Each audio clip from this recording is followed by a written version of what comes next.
Job's needs, what were they? All his needs, God supplied. What were they? Not sure? Okay. Air. Hmm? Air. Job needed air, God supplied that. Gave him strength to walk. Comfort. He was comforted by what he had. Okay. Very good. After everything Yeah. lost. See, that's the place, Jamie, where I want to go with this. Right. How many guys don't know the story of Job? You don't know the story of Job. Then I have to do this as a teacher. Then let's turn to the book of Job. Get a Go to Bible. Psalms. Go get a Bible. Because I want you to know the story And then come of back. Job. Thank you. Because then you'll understand that verse when it says, and God will supply all your needs. He will supply all your needs. But we want to raise up. And not a church that don't understand, oh, he supplies all your needs. And he does. But if he's the same God that does that, what about when things happen? And I want to be very clear with you today. This morning I was at Grandview Hospital in the emergency room. Sister Sharonica Smith, she works there. And so I get my badge sometime next week. And it was good because, just where all this stuff is happening. But I want you to be able to look at Job and understand, okay, how many of you guys enjoy memorizing Bible verses? Good, because I'm going to assign you Bible verses to memorize. Then I'm going to push play. Like when I walk in Myers, when you're working up in Myers, you walk by faith, not by sight. I already see you working there. I already see the car going down the highway, you get you're working at Myers. So I'm gonna actually I gave him a proposal in the sense of having chaplains working in Myers, and that's another thing that they're working on. How many entrepreneurs am I talking to? I know all of you guys are entrepreneurs, and that's good. Myers and I'm gonna say Kroger's, Myers and Kettering, those kind of places. We need those kind of places, in order to get to where you're going, and then you launch from there. Now in Job chapter 1, I just wanted to give you an overview. This is not an in-depth theological study, but I want to give you an overview of what Job says. Now there was a man in the land of Uz. His name was Job, and that man was blameless and upright. The one who feared God and shunned evil. Feared God is he reverenced God, he loved God. Verse 2 says, and he had how many sons? 7. How many daughters did he have? 3. And also his possessions were what? He had 7,000 what? 3,500 yoke of oxen, 500 female donkeys, and a very large household, so that this man was what? The greatest in all the east. In other words, he was rich. God had supplied him with riches. How many sons did he have? 7. How many daughters? 3. How many cattle did he have? 5,000. The man he was rich, right? How many you would say, he got it going on. This man is rich. Where did he get this from? God. God supplied all of that, right? Yes. All of his needs. God has supplied them. Now look here. Verse 4 says, and his sons would be feasting in their houses each on an appointed day, and would send and invite 3 of the sisters to drink with them. So this is like a party. Verse 5. So it was so on the days of feasting had run their course, that Job had sent and sanctified them, and he would rise up early in the morning with burnt offerings and offering the number of them all. For Job said, it might be that my sons and my daughters will sin and curse God in their hearts.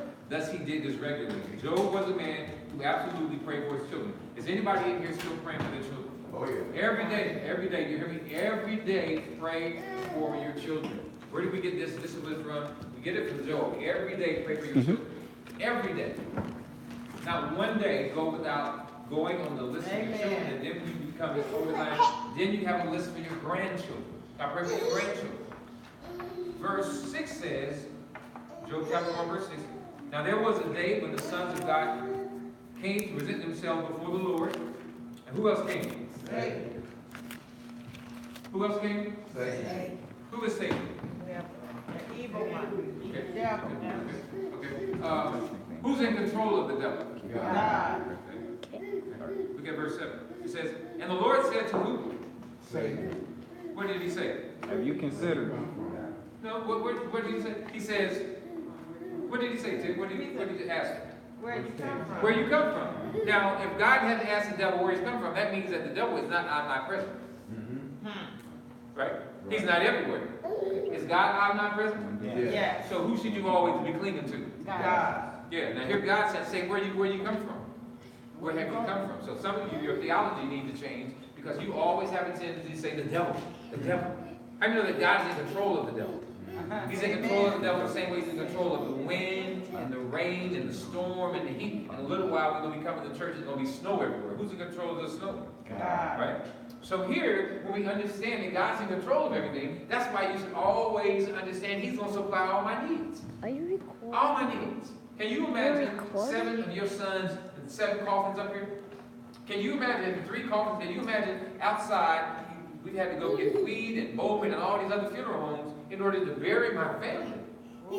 God gave me my children. Now remember, this is a test. Philippians 4:19, what does it say? You can't look.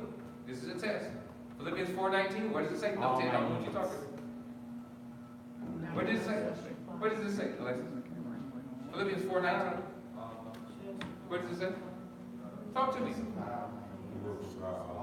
Who will? God will.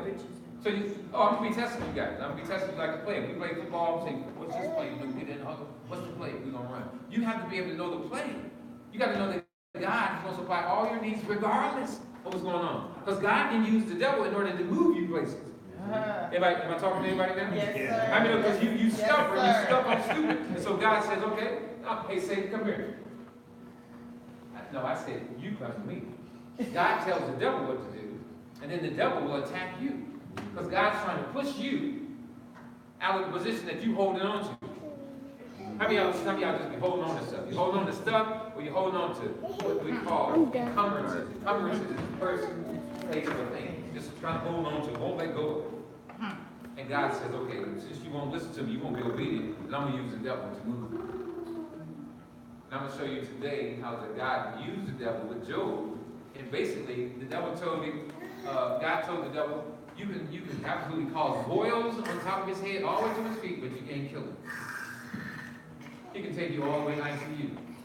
God will put you in ICU and then take it. Leave him there. I want him to suffer something. So when we talk about not just the job, see, I want people to understand, oh yeah, God can bless you with a job, he can bless you with a house, he can bless you with a marriage, he can bless you with all that.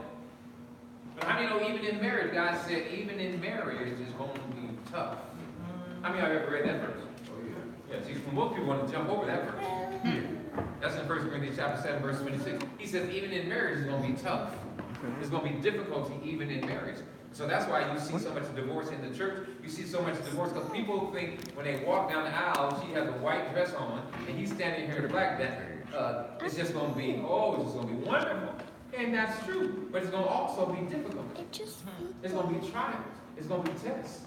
Can you imagine your wife calling you and say, sweetheart, the kids, I'm at the hospital and all the kids are dead. Can you imagine that? Can you imagine the phone call? Can you imagine walking into the hospital and the chaplain walks up to you and say, come with me, we're going to take you back here. What's wrong? Right? He's the same God. I mean, even in this, God can supply all your needs. I'm pouring this kind of cement because some of you are going through some times right now that you need cement. You don't need, how many of you ever built your house on sand? Anybody ever built your house on sand? Some of y'all, maybe y'all haven't been outside today. In California where, we would build, sand castles, my kids, we build all that kind of stuff. Before the tide come in. And then the tide would come in and knock all of them down. Sometimes you can build your house in relationships, and then when tests come, watch it right into the ground. So God is challenging you to come to a place of realizing that you need, if he supplies all you need, what's the best foundation? If you're going to pour a foundation today, Isaiah, what would you use to build a good foundation? Cement. You know any history about 9/11? A little bit. They said, Alexis, that those buildings, nobody could knock those buildings down. Nobody could knock them down. Isn't that right? That was the history of them. I remember we went to New York and we just standing there looking straight up. But how many know you can take a stand in life and you don't think nothing can move you and God can bring something in your life that'll move you?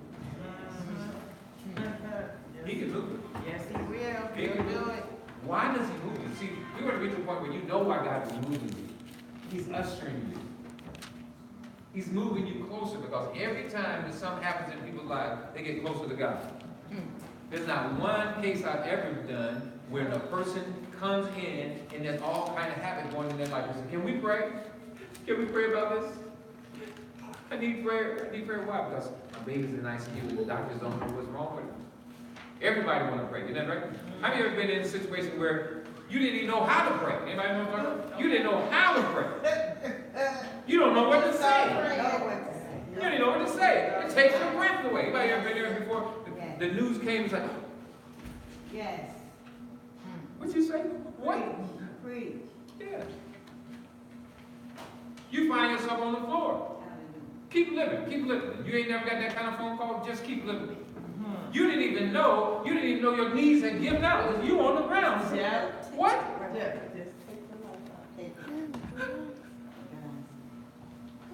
So you have to be prepared. We're not trying to raise up a bunch of wimps when it comes to the church.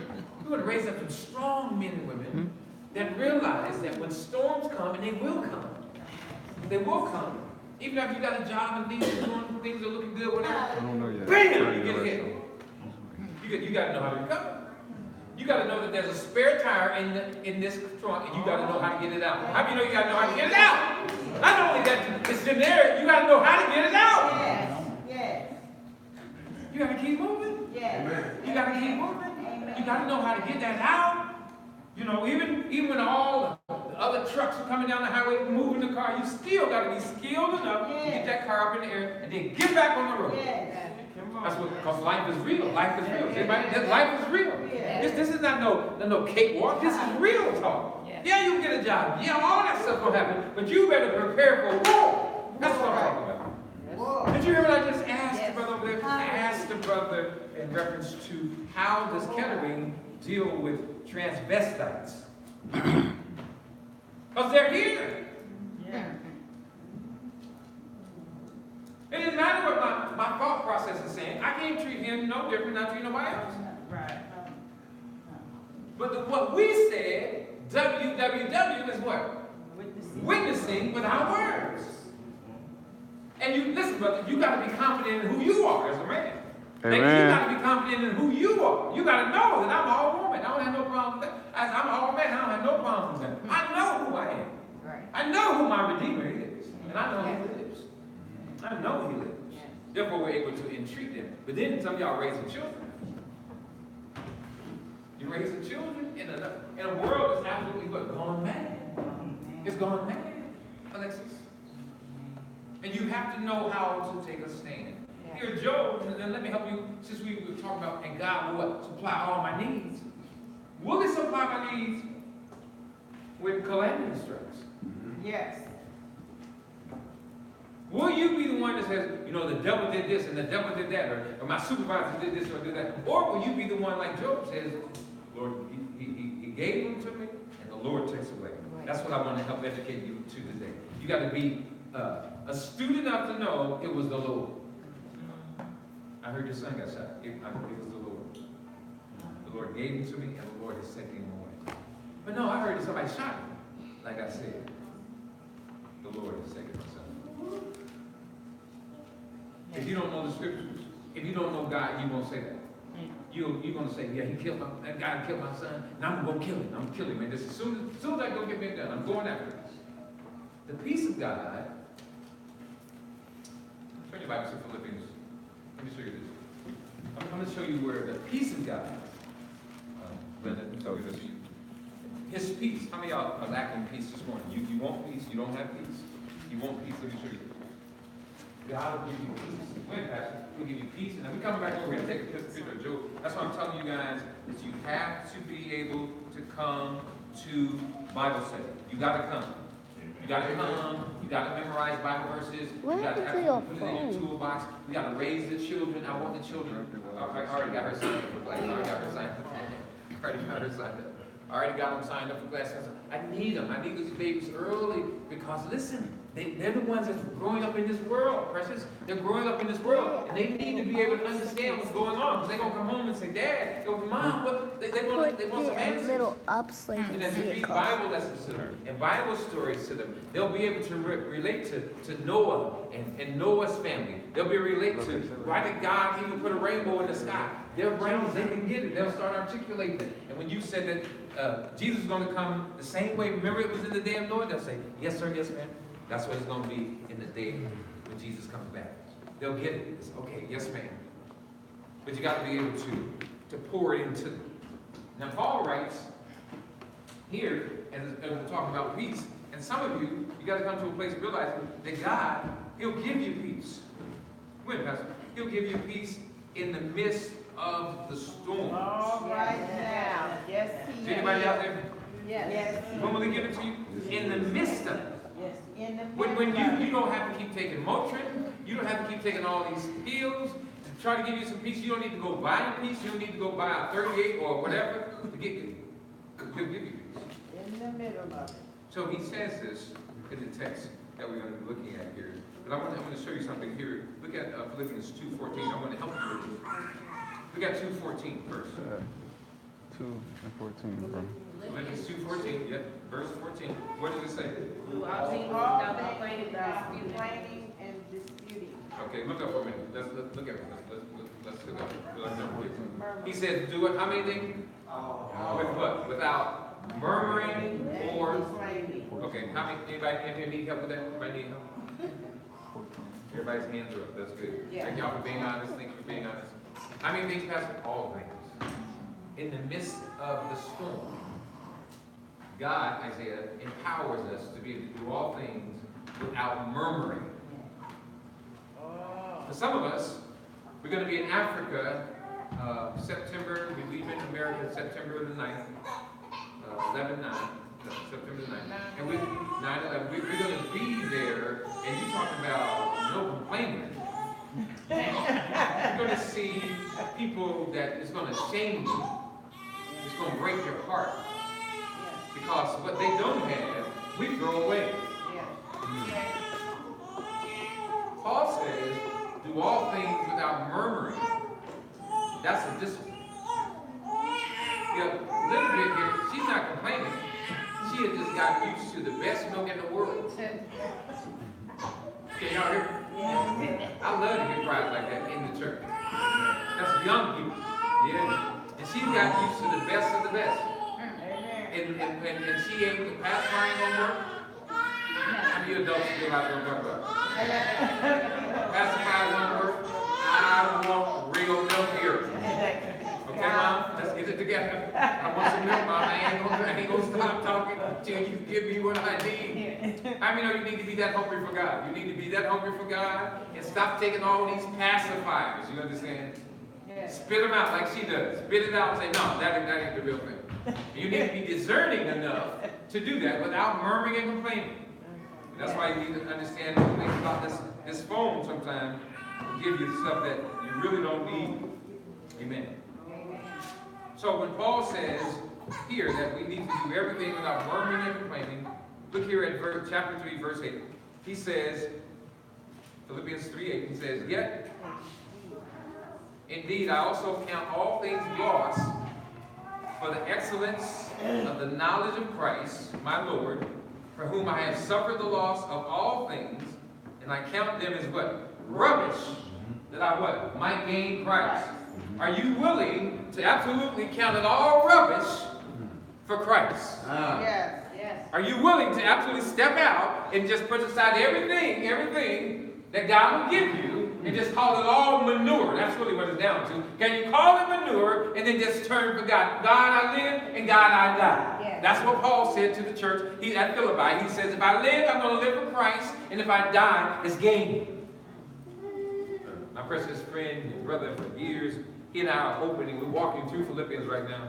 And so, how many of y'all was online this morning? Anybody online this morning? What was the question I gave online this morning? Give it back to me. If you, If you go to heaven, if you should die right now, will God accept you in heaven? What would you say to God? Or what would you say to God? yeah, watch. What code would you give him? What scripture would you give him? That's good. that he would let you in Yeah, why should I let you in? to heaven. Yeah.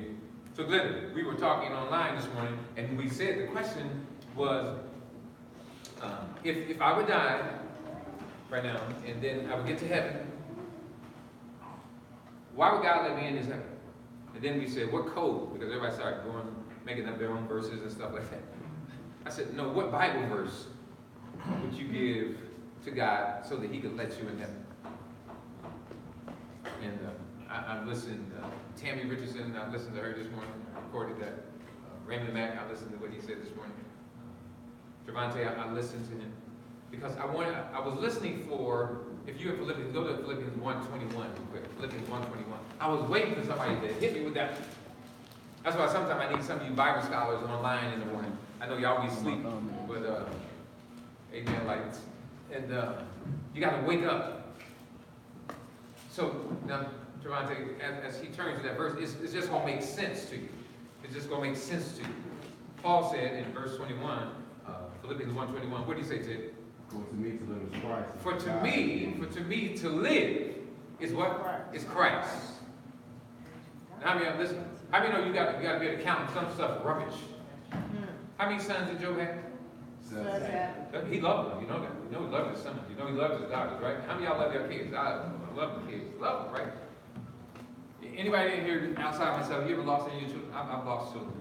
I've lost children. I know what that feels like. I know what it feels like to have a son.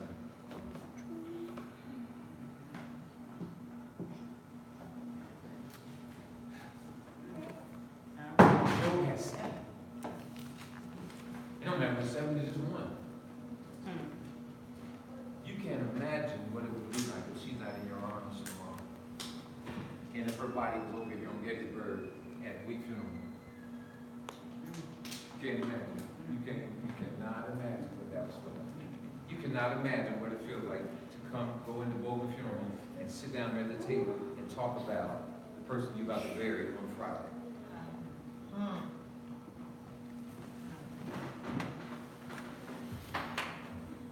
I mean, what I'm talking about is just called real talk. Real talk. It's going to happen. It's going to happen. Paul said in Philippians 1:21, he says, to live is Christ. If I'm going to live, Mike, I'm going to live for Him. And what you need to understand, I said, every day I'm going to live for Him. And then, what did he say? If I die, what did he say? It's gain. It's gain. You see that? It's gain. Gain. If I live, I'm going to live for Christ, right? That's what Paul was saying. And if I die, it's gain. If she died today, she immediately in heaven. You guys make a decision for Christ and you live for Him. And if something would happen, it's gain. Remember those 2 guys we were talking to yesterday? Little young guy, we was out here talking, and so his younger brother had been killed on the streets, and his older brother had been killed on the streets. My nephew almost got killed. What was that, a month ago? If that bullet would have came through the back of your truck, your windshield hit you in the back of your head, I'd have had to do his funeral. And you guys ever been shot at before? A couple of you, most of you. If the bullet would have hit you, and you would have died, were you living for God? Were you living for Him? See, you have to understand, why am I living? Why am I living? That's why the devil, everybody's not living for God. Everybody's not living for God. That's not everybody living for God. The call is to live for Him. That's the call. And He's called you. He spared you. If there was a shooting in the nightclub and you got out, you're now in the parking lot. I said, man, 3 people got killed off over here. I got out. God spared you. Y'all remember that? I was preaching the other day at a service and I started talking about the canine. So one of the brothers, apparently he was the owner of the canine, he wanted to talk to me outside. I said, listen. People die in the kingdom. It'd be wrecked. People die in these clubs. People living for God. You know what happened? We have walked away from the clubs. Oh yeah, I know what all that was about. But any man is in Christ, you knew. We don't go to Canaan no more. We don't do that no more because I'm not myself. I have been changed. God has changed us. Yes. He's changed you from crazy relationships. You understand that? Yes. How many times do you need to get hit in the face?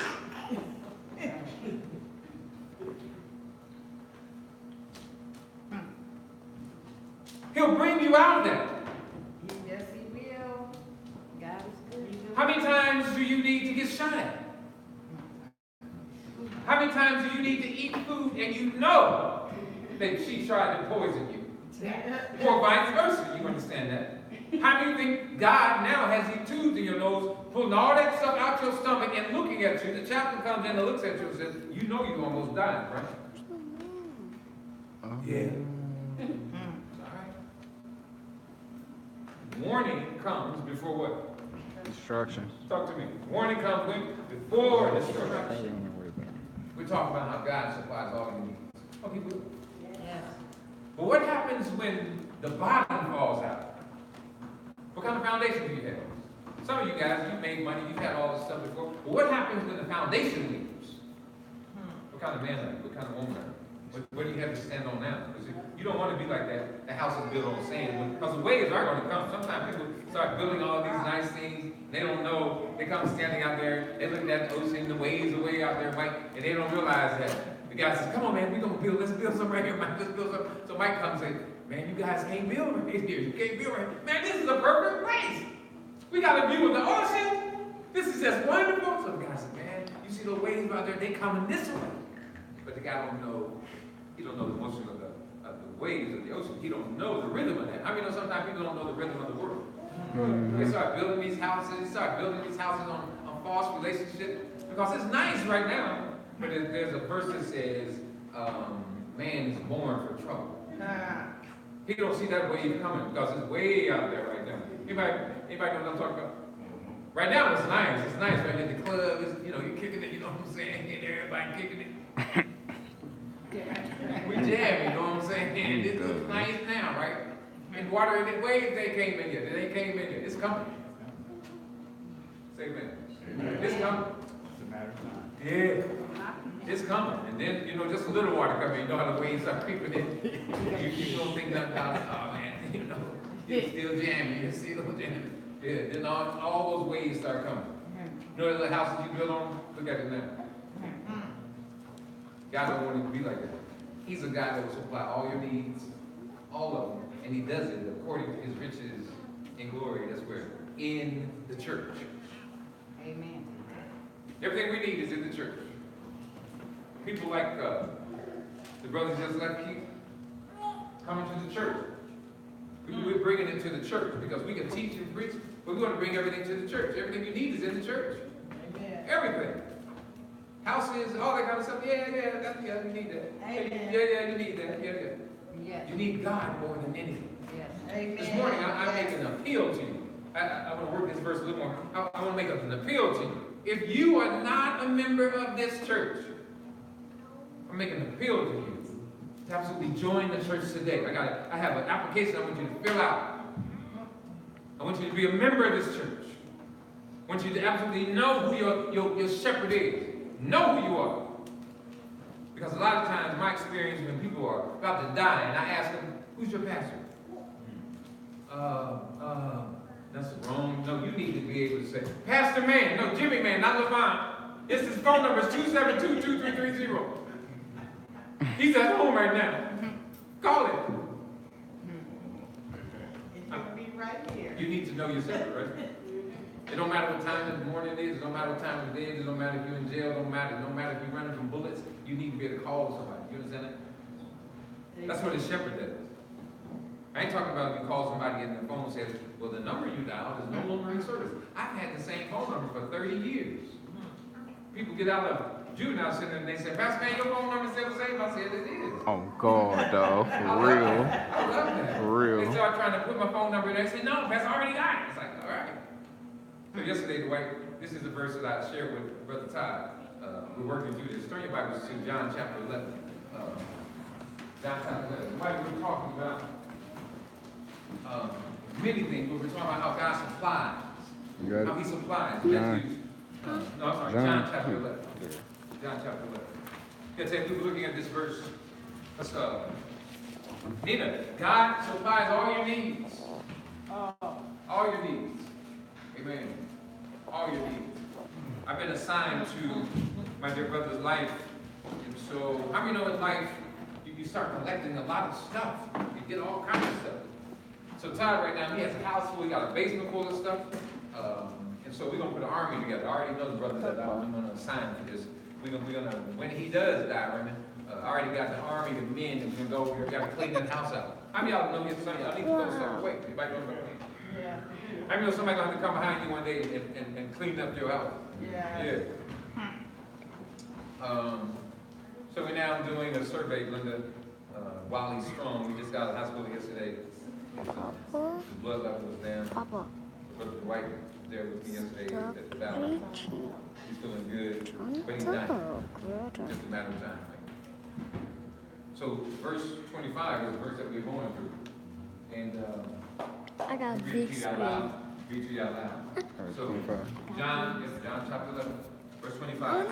It says, Jesus said to her, I am what? The resurrection and the life. And the life. Look at verse 20 so you'll understand why he said that.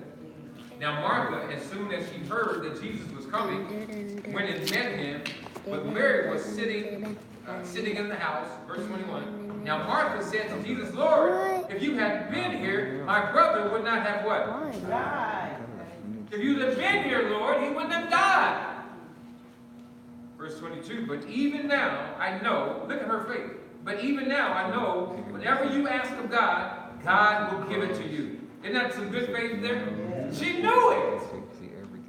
I love verse 23. Jesus said to her, your brother will rise again. Look up for a minute. How do you know that your loved one might have died, but they're going to rise again? They're going to rise again. They're going to rise again. They're going to rise again. You have to have this hope. When a person dies, you got to have this hope in Christ alone. You have to have this. And not when they're here or even when they cremate the person. Did a cremation last week. It's just worm food now. So that's all you become when you cremate. Just worm food now. And then the people didn't have no hope. They have no hope. And the reason they have no hope is because they don't know this verse that I'm about to read to you. And so Todd and I are looking at this verse and said, even though you die, you're going to live. What I've learned, Tony, people don't like to talk about that. I talk about that all the time. The two brothers who came over here to tow that car away yesterday, they didn't know that I was going to talk to them about, not about coming to the church per se. I don't fierce like that. I don't fierce like that. I'm not superficial. I don't care if I have a suit on or a hat. None of that. I always take the scalpel out and cut people to the point that, what if you die? Savage. That makes everybody mad. Where you going? That topic we dealt with this morning kind of make you sit up a little bit. Like, let me think this through today. If I would die, what would I say to God? What code? You notice most of the people that was online this morning, they didn't come with a Bible verse. They said what they thought. I mean, you go to the airport right now and stand up there and the guy, what do they look waiting for you? I mean, security, what are they looking for? Ticket, ID. And if you don't have all that, what are they going to say to you? This is American Airlines. Maybe you need to go to Delta. You're not getting on this plane. Right? Isn't there a way to see, right? I mean, know that if you die, you need to know that you know that you know that you know that you know that you know what code it is to get. If God asks the question, Jimmy, why would I let you in? To live is Christ and to die is gain. While I was on earth, I was living for you now. That's why I'm here. Right? You're like, yeah, go ahead. You're right? Right? So Philippians 1:21, I said, Lord, you know what I'm saying? I was on earth living for you, right? You said I'll live for you, then if I die, it's gain. That's why I'm up here. What's up, Jesus? I ain't gonna go look for my mom, I ain't looking for my dad, I ain't looking for my brother, I ain't looking for nobody. I'm just looking for Jesus. I am blown away that I'm here. Wow. I ain't gonna go look for you, I ain't looking for you, I ain't looking for nothing. What do you hear people saying? I get to heaven, I'm gonna run all over God's heaven. Not me. When I get to heaven, I'm gonna just be overwhelmed just looking at it. You chose me, but I didn't choose you. And then when you know you live for it, that's why I'm telling people now, we live for it now. Not on Sundays, it's every day. It's every day. You gotta be throttled every day. You understand? First gear. Like about the motor about to blow. Like you want to change gears. People say, change gears. I said, no, man. I ain't changing gears. I ain't letting up. Why would I let up? He's so good to me. Why would I let up? I said, you hear me? Why would I let up? Why would I change gears? Nothing else works for me. If I live for him, if I die, it's gain.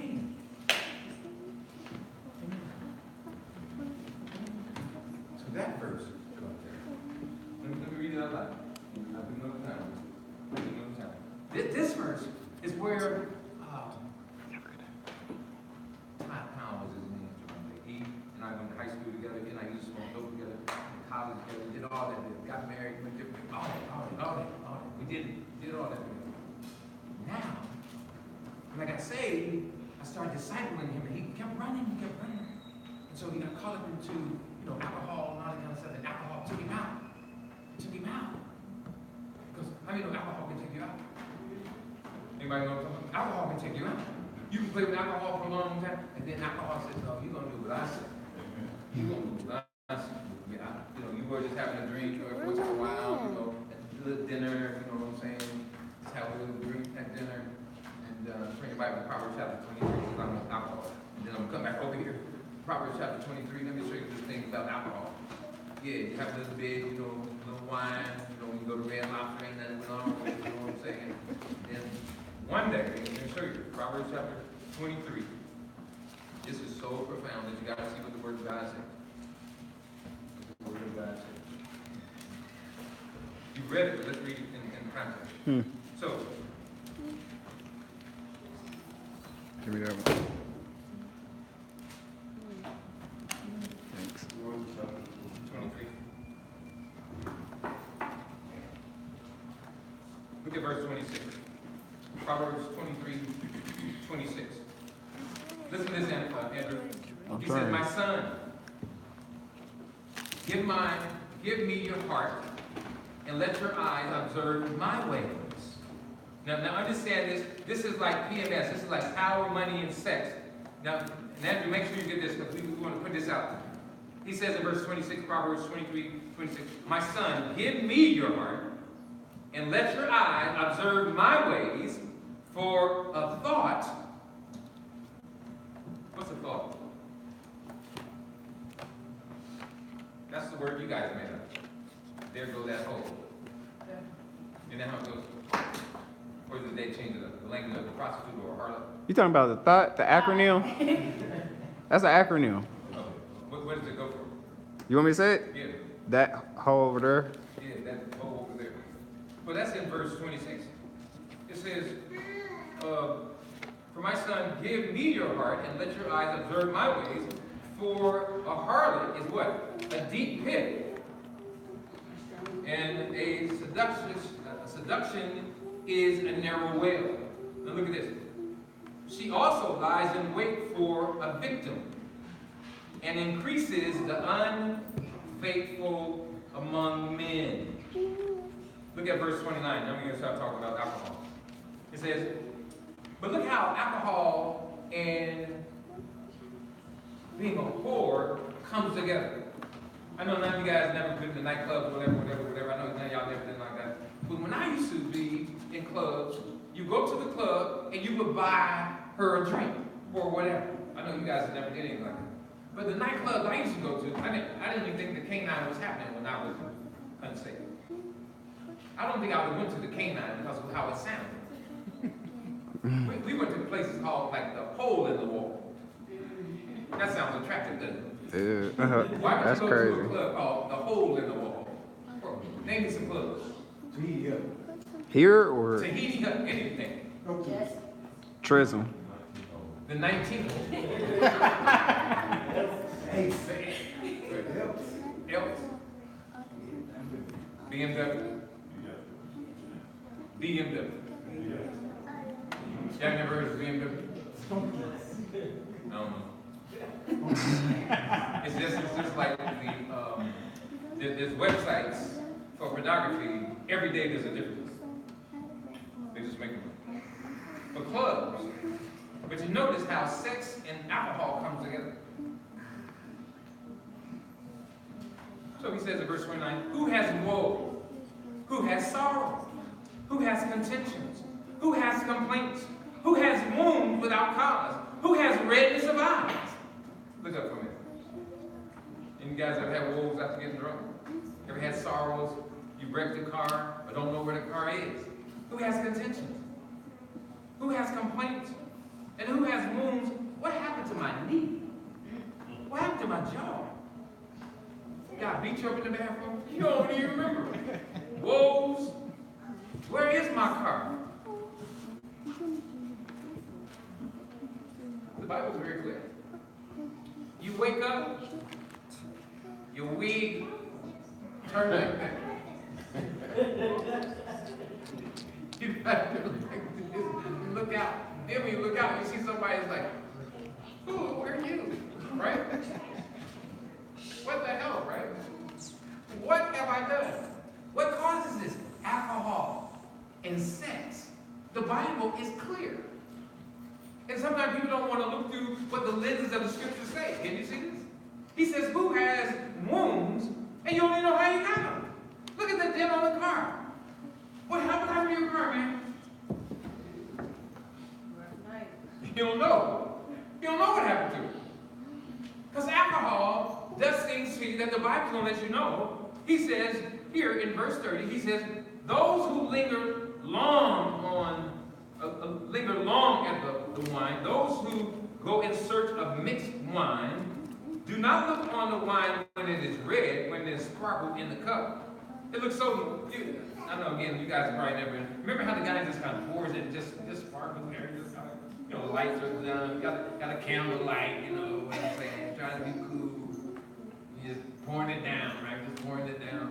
It looks good in that context, but look at what happens. He says, I love how it ends verse 31. It says, and it swirls around all smoothly. So look at verse 32. At the last, it bites like a what? And then it stings like what? Look at verse 32 and highlight that. At last, it bites like a serpent, and it stings like a viper. Verse 33 says, and your eyes see strange things, and your heart will utter perverse things. Look up for a minute. Let's talk about the heart for a minute. How many of you ever heard people say that he has a good heart? She has a good heart. That's not in the Bible. The Bible says your heart is corrupt. Isn't that what it says? Your heart. People say, well, I have his heart. She has my heart. Oh, you really got something if you have your heart. If their heart has not been changed, if God hasn't changed their heart, you don't really know who you have. Out of the abundance of the heart, the mouth speaks. And you guys ever been cussed out by somebody saying they love you? Just me. If you love me, then how can you say that to me? Where does that come from? Have you guys ever been cussed out by somebody that was drunk? I have. Oh, just two of us. You guys, y'all came into the world saved. Y'all have one of those kind of lives. A person who is drunk is telling you exactly what they feel about you. I ain't never loved you. I don't know how I got with you. I don't know why you're here. But I know you're leaving here tonight.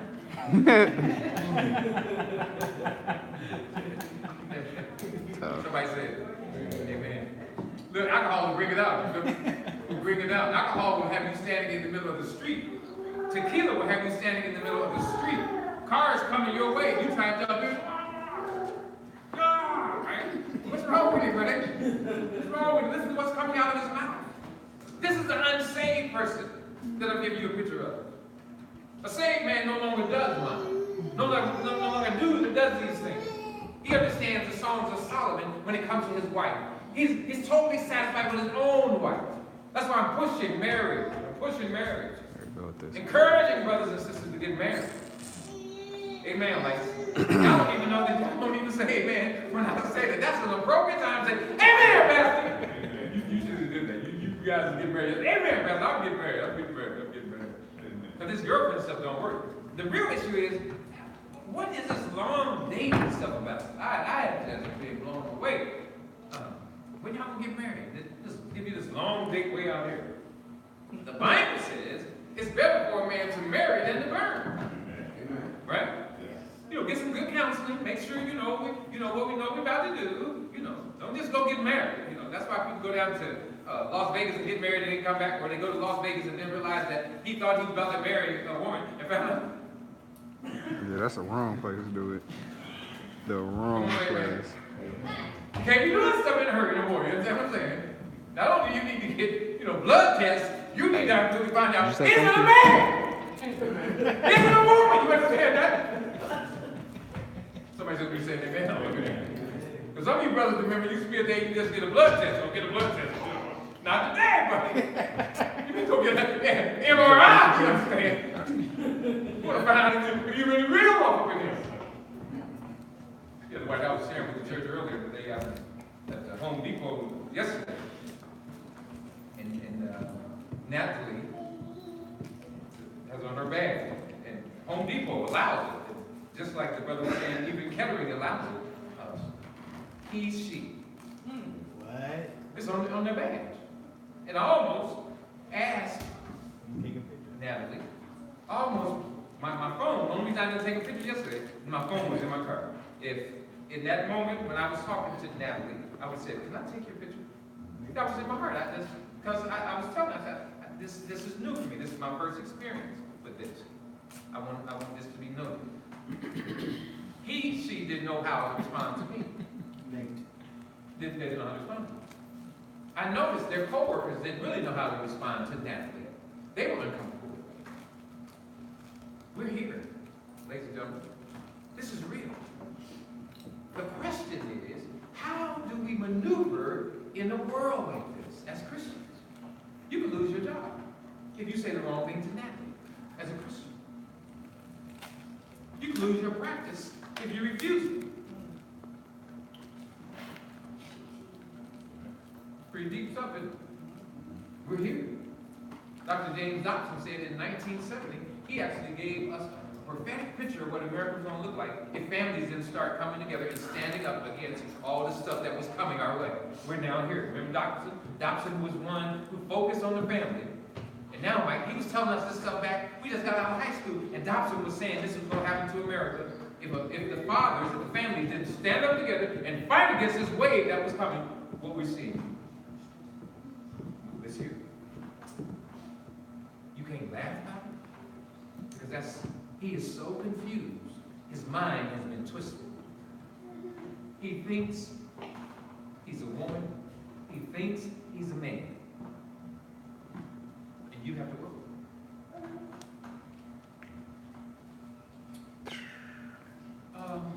Let's finish this about alcohol. Look at verse 33. Your eyes will see strange things, and your heart will utter perverse things. Look at verse 34. Yes, you will be like one who lies down in the midst of the struck me, but I wasn't hurt. They have beaten me, but I did not feel it. When shall I awake that I may seek what? Another drink. How many of you can attest to that? Remember? You got drunk, whatever, said. And then you said, hey man, let's go down to the bar and get another. Mm-hmm. You know they almost killed you last night? Oh, that's all right. Look at your car. Oh, that's all right. I got insurance. What's wrong with that, right? Am I talking to anybody? What's wrong with that? You see the power of alcohol? You see the power of sex? You don't even know who you are. So you go to a nightclub and you dancing? Boy, she bad, you know what I'm saying? His hands are bigger than yours. Mm-mm. He grabbed you by your throat. Mm-mm.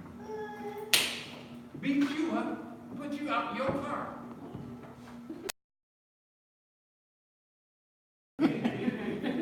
Better not. You're going to be in a sermon on Sunday. What you gonna say? Oh, Pastor.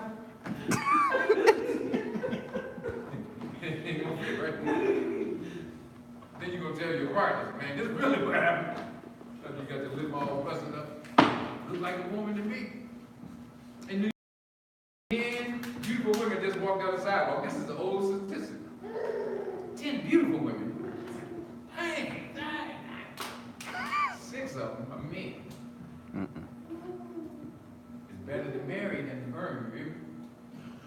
better get married. You better marry somebody you know. You understand? You know that's his woman. You know he's a man. He want to be a man. Can I preach for a little bit? No, he wants to be a man. Not every time you go to the mirror, he got your makeup on. You understand? That's a clown. His fingernails look better than yours. You understand that? Men should have some transmission. You ought to have fingernails, look like, you use them. Yep. Some men's hands and stuff. It's like, man, what do you do? I Nothing. said, man, you got no dirt in your fingernails. That's a man hand. Cowards, you feel me? Yeah. There's something else you want to take your wife to get her fingernails done. They got big old brothers sitting on them in there. With their hand dipped down in it. I said, man, that's too much. That's too much. Right? I'm glad y'all can laugh a little bit. Because the day's going to come, and it's here now. This is real talk. How are you processing this? So we began with this, and I'm going to end. We said, now God will supply with all your needs. Even in the midst of all this craziness.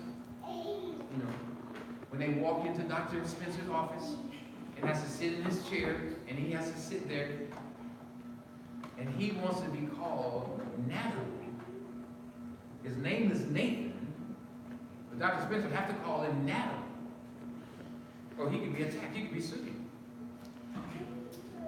That's how serious this is. Pretty serious stuff. They come to the church.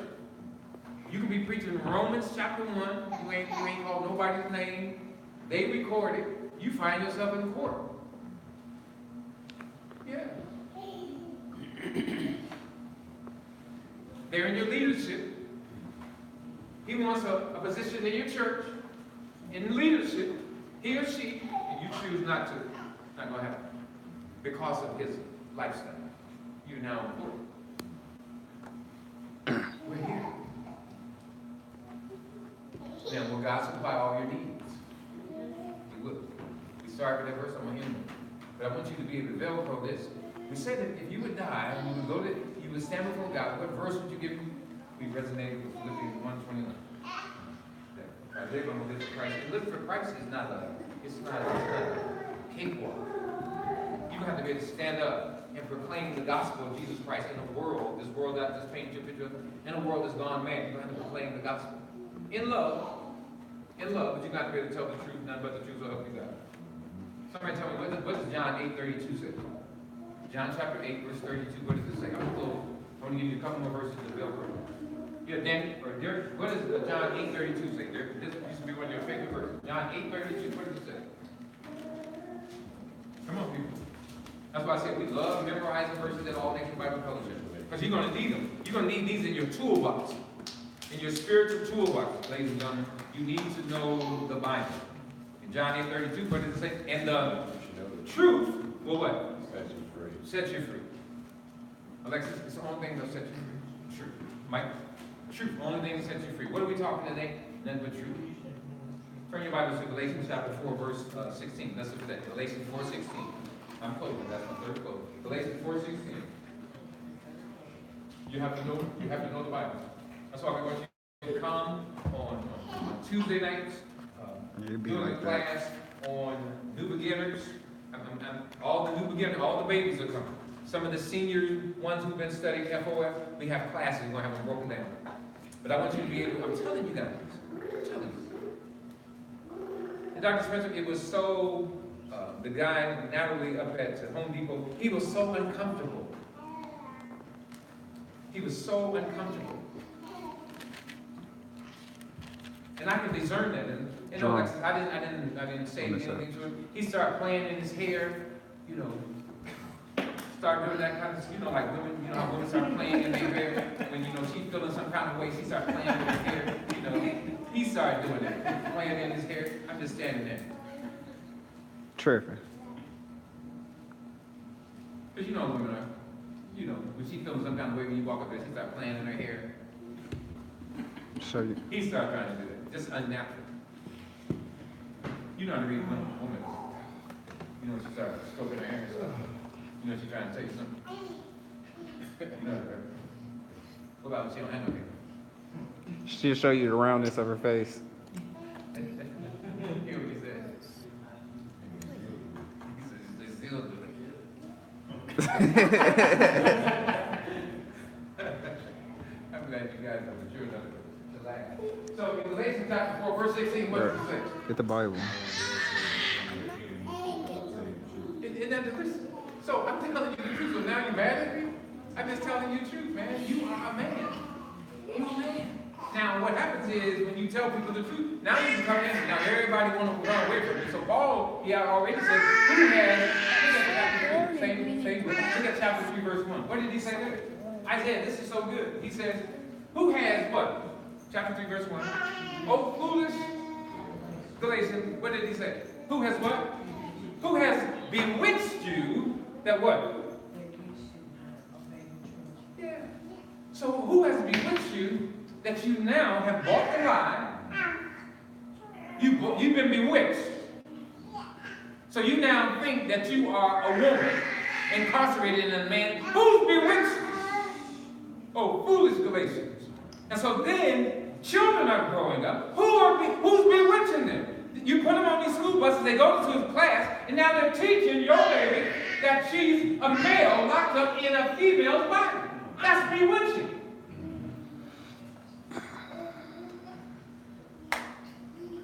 So that's what I'm talking about. You guys have to stand up. You just lay down and just, like your parents and grandparents said, ain't nothing wrong with that. There is something wrong with it. The Bible says there's something wrong with it, Mom, Grandma. There is something wrong with it. They're messing up a whole generation. Accepting that. Who has bewitched you? There's churches that's been bewitched. That's what it is. He's been bewitched. All of those brothers sitting up there been bewitched. All of them. That they won't tell them the truth. You don't have no place in here. Not in leadership. You can be a member. We want to help you though. Now all the men, we're going to go this way. No, we ain't going to do that. We're going to bring the men and women together, because when you bring men and women together, you get children, right? Now if you put all these men on the island, what we going to get? A bunch of operations. Put it together, isn't that right? Somebody say amen. I worked in the emergency room for 20 plus years. It's hideous what comes in the hospital. It's an abomination. You're about to. You're about to. Who's bewitched?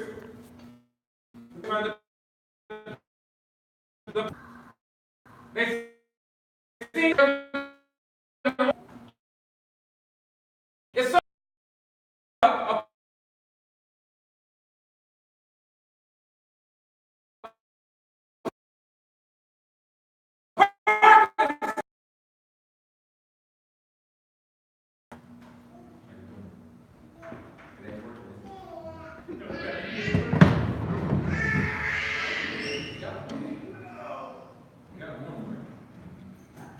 you got a warning, got a warning. Hello, somebody got a warning. Is it working? No. No, come on back over here. Now let me close with this. How many know sometimes they try to come back over here, they can't? Because God has turned them over. He's turned them over to this. Men with men. They don't even desire women anymore. Men with men. You understand? These big old guys, like they can lift up the whole world. Don't even desire a woman. Is something wrong with that? Hello, somebody? It You is see very those wrong. women, they don't even desire a man. You hear me, Mike? It's like, dang, right? He does.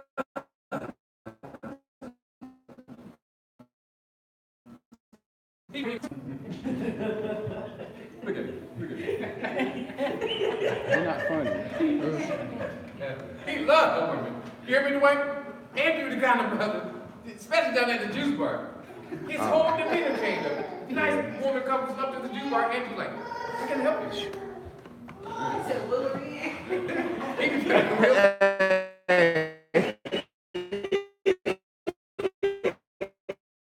A man like that is honest. You understand that? With his sexuality. Honest about it. I didn't say he was trying to bang him. I said he's just honest like that. Yeah. Yeah. You young women, when y'all were like, oh, Pastor Man, who was that? Who was that, Pastor Man? This one sister told me she came to All Nations because of the brother that was driving the van.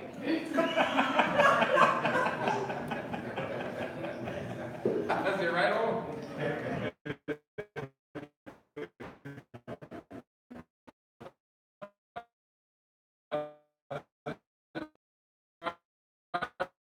This bad man, you might be a good preacher, but that ain't why I came to your church.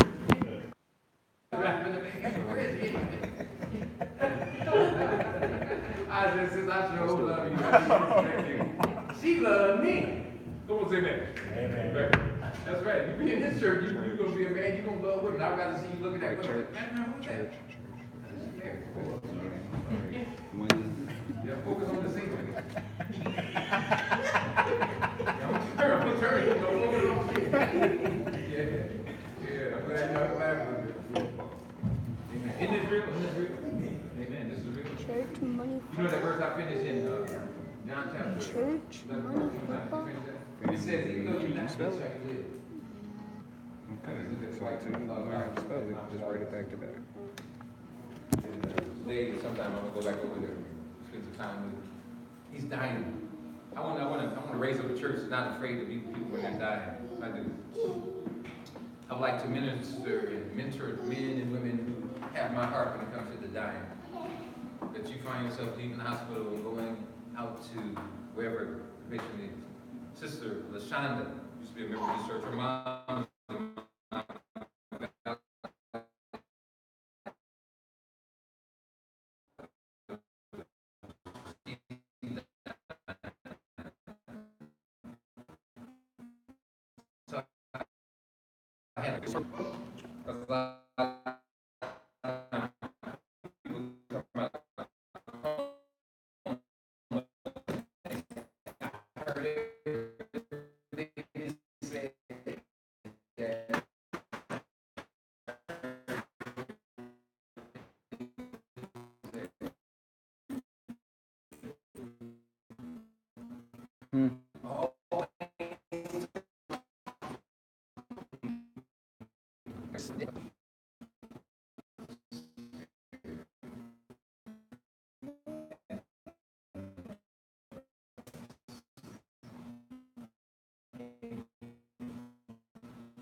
when I finally got back to ER, and we were sharing verse 26. It says that whoever lives and abides in me shall what? Never die.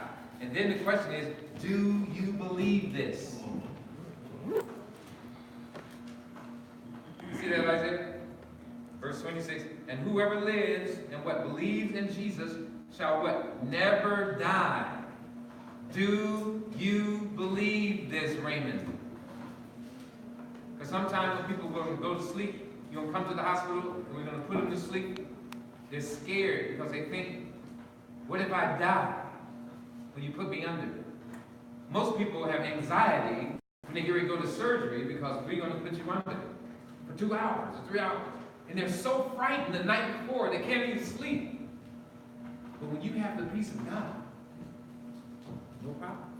That's why I don't wake up. I live for him. If I die, it's gain for him. That's what Paul tells us. And that's what we love today. Let's close in prayer. Father, thank you today for your word. We started understanding that you will supply all our needs according to your riches and glory in Christ Jesus. We thank you for that. Father, thank you for the reality. As true believers, we believe you're the Son of God. And in believing that, Lord, even though we die, be it natural causes, be it a car accident, we live in a world like Vietnam. You could be in the church. Last year, it just keeps happening all over the world. People are even getting killed in churches. What happened? So Lord, we thank you for the assurance that we have in Christ Jesus. If we live for you and if we die, it's gain. I pray, Lord, that you would pierce the hearts of those who are here today. Maybe there's someone here today that's not a true believer. They don't really know where they will go if they die. And I pray, Lord, that they will see the word today and that they will do just like the little precious baby. And she was crying for milk today, that they will cry to you until you bring satisfaction to their heart through your word and through the power of the Holy Spirit. We love and praise you. We ask this in Christ's name, amen. Amen. Question: who's here that wants to join this ministry, want to join this church? You're not a part of a church, you're not part of a ministry, and you said to me, Pastor, I want to be a part of this ministry. If you're here today, I want you to